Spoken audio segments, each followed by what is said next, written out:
Assalamualaikum students. So today our class will be about the British colonialism in India, and in order to study that what were the circumstances that led to the British occupation of India. First of all, let us know what is the definition of a colony. Okay, colony is such a place which is occupied by a foreign power in some other continent, and it is not necessary that they will occupy a place outside their continent. Even inside one continent it can also happen. Anyhow, let me tell you about the colony. Colony is such a place. For instance, those days, I mean to say in 16th and 17th century. Okay, so those days the Muslims everywhere they were facing their downfall, not only in India but also in Africa and in many other countries. For example, in Indonesia, in Brunei, and Malaysia, and also in the Arab Gulf countries. Colony is such a place duly occupied by some foreign power, okay, in other continents, and to implement their own rule, to implement their currency, their traditions, their dresses, their education, and all of the administrative system that they have in their respective countries. Okay, so if that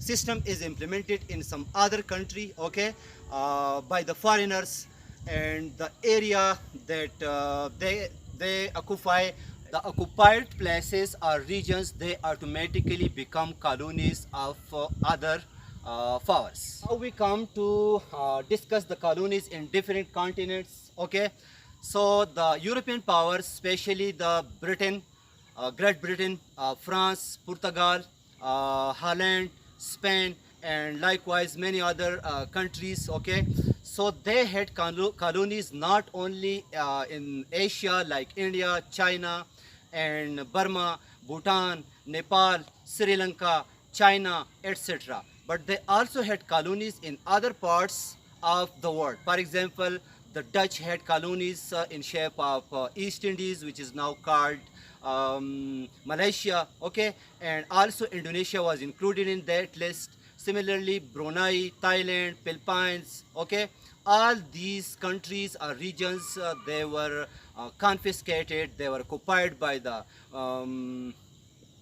European powers, but our main aspect of interest is the British rule, okay, inside their occupied colonies. So the British also had colonies, but beside them, the Portuguese, they also had colonies in South America, okay, and in Far East. Similarly, the French had colonies in shape of Algeria, in shape of many other African countries, and Spain also had its own colonies, okay. So Italy also had the same colonies in many places of the world.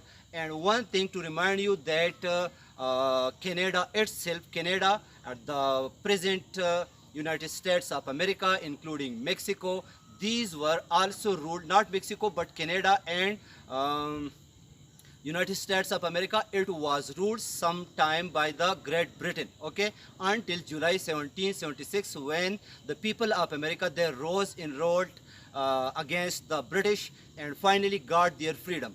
So Canada was also such a colony, and Australia was also a British colony, okay.